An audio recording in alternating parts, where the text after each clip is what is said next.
What's up guys, Matt here coming to you from Laidlaw Harley-Davidson. So today we're talking about the 25 model year Lowrider ST. Probably the most popular Softail now. I know it is at our dealership, the best selling Softail ever since it was introduced in the 22 model year. It's been that bike that a lot of people have been asking for. The custom bike builders have been building it for a long time. When I say that, they're taking old Dynas or old Softails and bolting up this style of like a half saddlebag and this old style retro looking FXLRST fairing.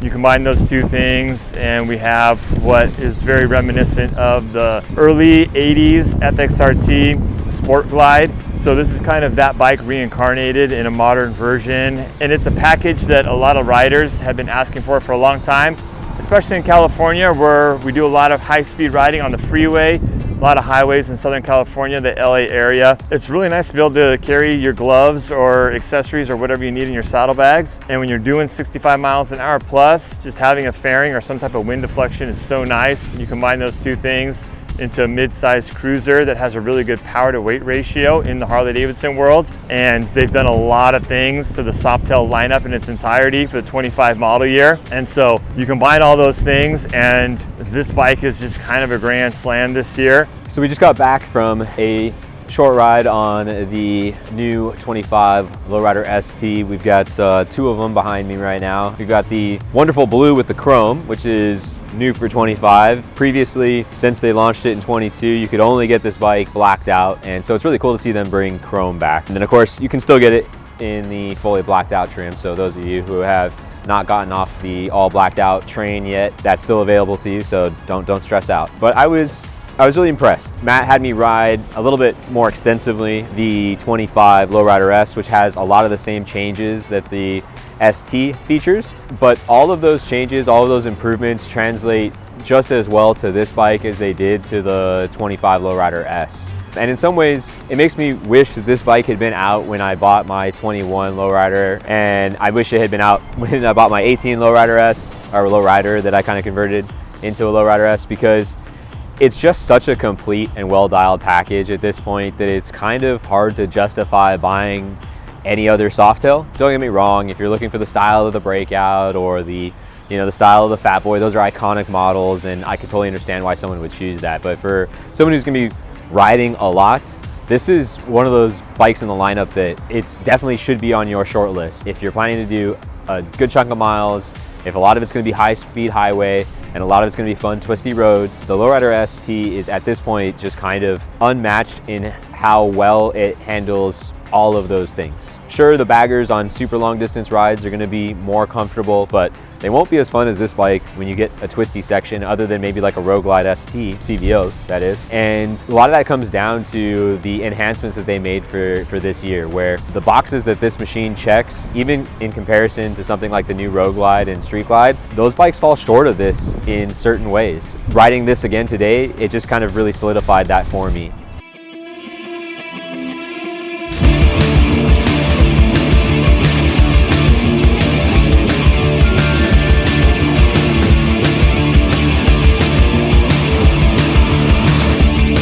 We're in our third year talking about this motorcycle. This bike, the Lowrider ST, came out in 2022 and it was a big hit.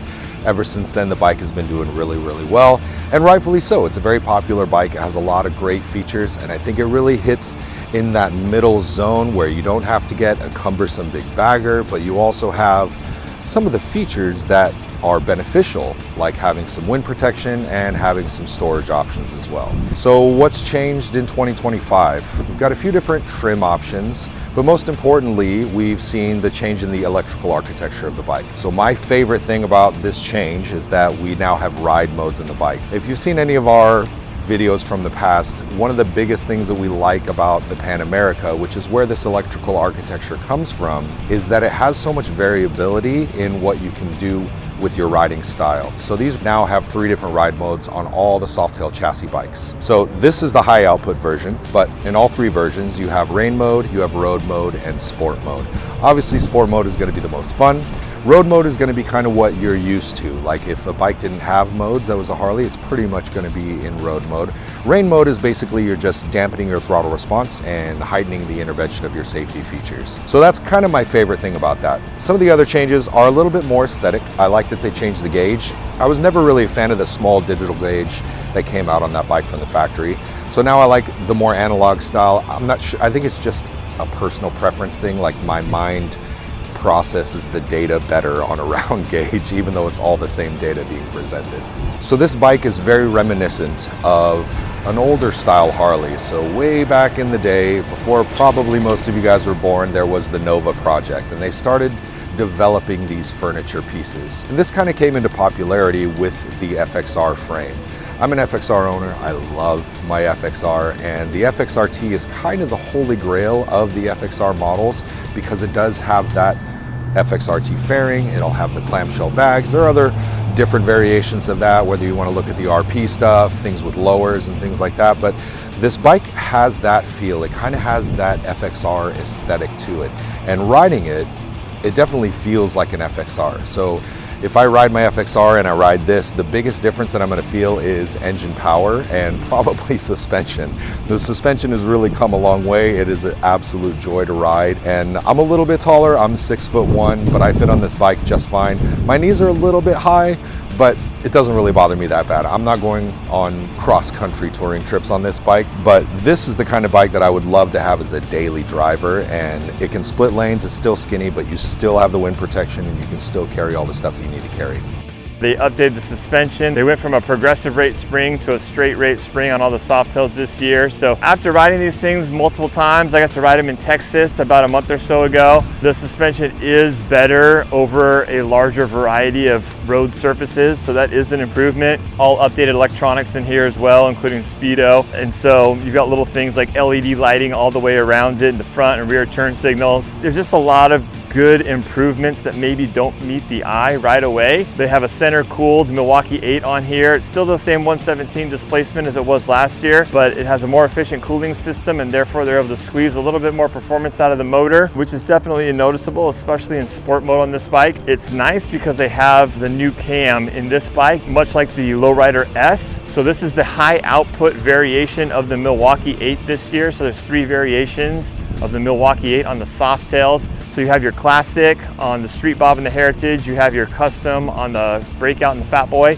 Lowrider S and Lowrider ST have the high output motor. And so I've mentioned this before in past videos, but it's worth mentioning again. The mannerisms and the power delivery of this bike favor that higher RPM.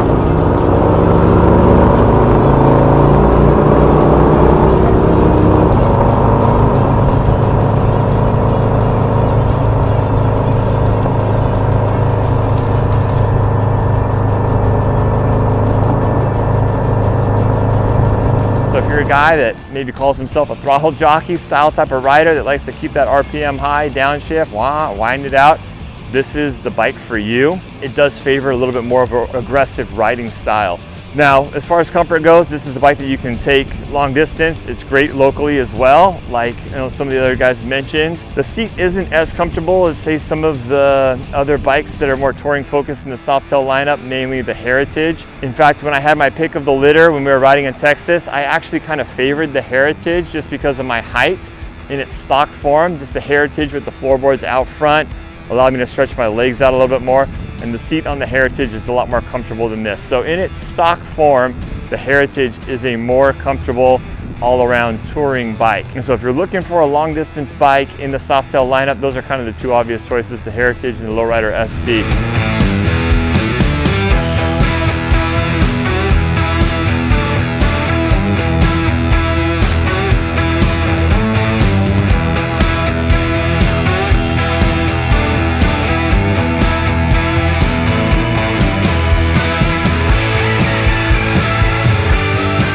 In case you haven't watched the Lowrider S review, some of the changes that were made for the 25 model year, it's got more power, the suspension's been revised and updated a bit, the electronics have been revised and expanded, so you now get what used to be exclusive to the baggers, the full rider suite of electronic aids. So that's lean sensitive traction control, lean sensitive ABS and ride modes. which are wonderful to have, because just because you're on a Softail doesn't mean that you don't want those safety features. And so it always kind of bugged me that those were locked into the bikes that were maybe a little bit more expensive and or just a little more touring focused, because someone like me who does a lot of commuting on my bike, I might actually gravitate towards this a little bit more. And for the kind of riding I do, those safety features are really, really nice to have. As a complete package, as I mentioned, more power. They got that through, not through displacement, it's still a 117, but through a revised cam and revised cylinder heads and a number of other updates to the powertrain. It seems, you know, on a spec sheet, oh, you've got an extra 10, 15 horsepower, like, you know, not a huge difference, but it really wakes up the bike in a really meaningful way and just makes the bike even more exciting than it already was. The suspension feels extremely refined, super comfortable to tour on. Since they've started putting the taller shock in these bikes, I've thought that they've ridden really, really well. The revisions that they made again for the 2025 model year have just kind of really evened out the suspension performance. I felt like while the suspension was pretty good in most areas, it was a little lacking, and now it's just kind of good over everything. It just kind of, you know, floats how it should kind of down the road, especially over the highway. It's not, you know, we say this in every video because it's my main frame of reference, being my personal bike, the Pan Am. Obviously, it's not as floaty as the Pan Am can potentially be, but, you know, the Pan Am has double the suspension travel, so, you know, what do you expect at a certain point? So last year we saw the MSRP was just over $23,000, and now we are just over $24,000. But they did add a chrome trim option. Now, me personally, I love chrome, so that doesn't bother me. The black trim comes with a little bit extra of an upcharge at $1,100. So if you take the $800 price jump from MSRP last year to MSRP this year, and then you add on the $1,100, it kind of starts to feel like a $2,000 jump between last year's number and this year's number.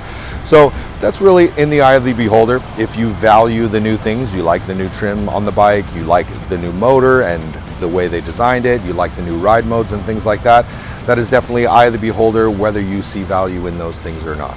They did some other minor changes that I don't think really make or break the game, but they are kind of nice to have. So if you're already in the market for a 25 and you weren't considering a 24, they have little tiny changes that really kind of speak volumes for the average rider.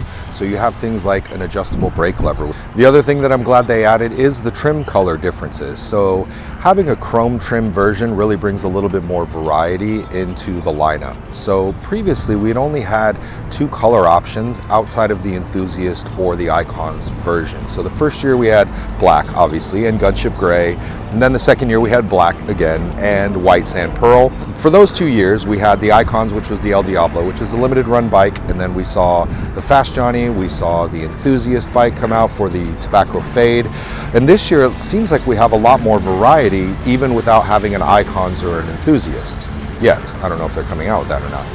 So I like that about this. I like to have a little bit of variety in the community, and I think it just gives you a better jumping off point to differentiate yourself from everybody else's bike in the parking lot.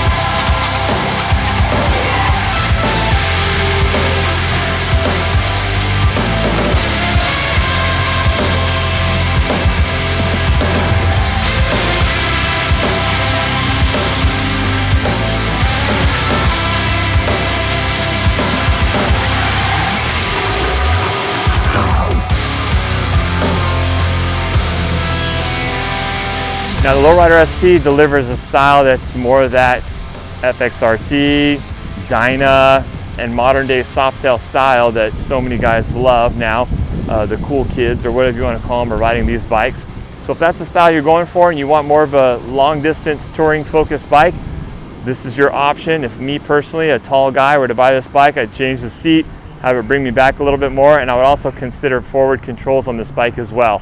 I would probably change the bars as well. Speaking of the bars, the stock bar really goes for that T-bar style, which is more that club style, influence from the club scene. So a lot of guys are doing this. Of course, the factory can only go so high. If I were to do this and customize it myself, I would definitely bring it up a little bit higher, especially with my length. Overall, Harley-Davidson has taken one of their most popular models from the last 3 years and made it even better in the 25 model year and further differentiated it in terms of style with the new chrome option, or you get black. They've differentiated it in terms of the engine mannerisms and the performance of the engine. A couple other cosmetic things that are just really cool, like the symmetrical saddlebags on here, the 2-in-1 exhaust. Of course, you have all the features that came on the Lowrider S and Lowrider ST, like dual disc brakes, inverted front forks.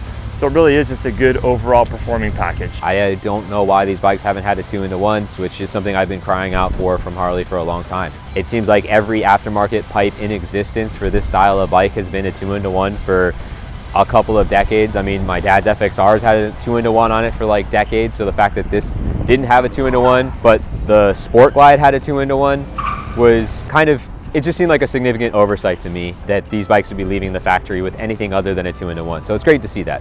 I know a lot of guys are still gonna rip it off, but the reality is that, you know, slip-on mufflers have been a massive, massive market for the baggers for a long time. A lot of guys, they want a little bit more sound, a little more rumble. They don't want to mess with tuning. They don't want to mess with anything like that. They want a certain look and they want a certain sound, and they don't want to mess with anything else. And they don't want to spend the money for a full header system. And so having a slip-on muffler that's just going to give you the 2-in-1 look with a little more sound straight from the factory, that's an amazing update. And so I'm super appreciative of Harley for doing that, because it's just something that to me seemed like an obvious thing to have done years ago. So I'm glad that we finally see it. I haven't spent too much time on the Softails since I sold my last one, and every time I get back on the chassis, I'm just reminded of how good it is. You know, the bike is just really dynamic. It changes directions really, really easily, side to side. The inputs are light, but you get a lot of confidence mid-corner. The bike doesn't feel like it's moving around underneath you a bunch. You know, I've been riding my dad's bike, my old FXR, which has new rubber in it. It's got a new motor, new transmission, new engine mounts, everything, right? It should be as solid as a FXR could hope to be.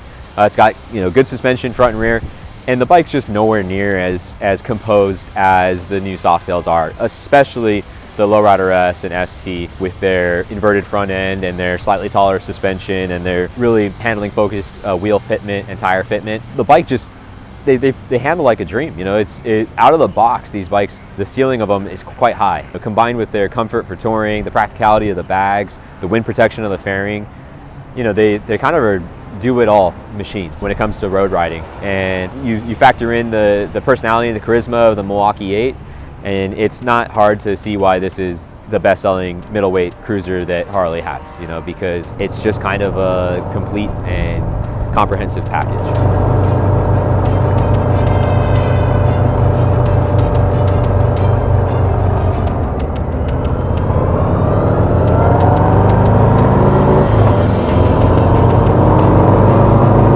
Who do I think this bike is best for? I think this bike is best for the person who is upgrading from a smaller bike. So let's say maybe you've started out on an iron. So you're on an iron 883 or an iron 1200 and you're looking to upgrade. Or you're on a street bob and you're not quite ready to jump up to the touring chassis yet. Maybe long distance touring isn't really in your near future, and this is the style bike that you like, which is very, very popular.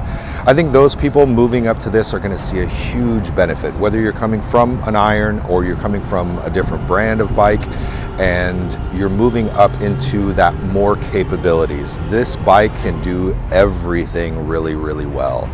So I don't see a lot of downsides to the Lowrider ST. I don't look at this bike and think, man, I just wish it could do this. This bike can tour, this bike can daily, this bike can tear up the canyons, this bike can do anything you need it to do. You've got a 5-gallon tank, you've got wonderful suspension, you've got cruise control, now you've got ride modes. This bike kind of fits the bill for a lot of people, and I think that's why its popularity only continues to grow since its release in 2022.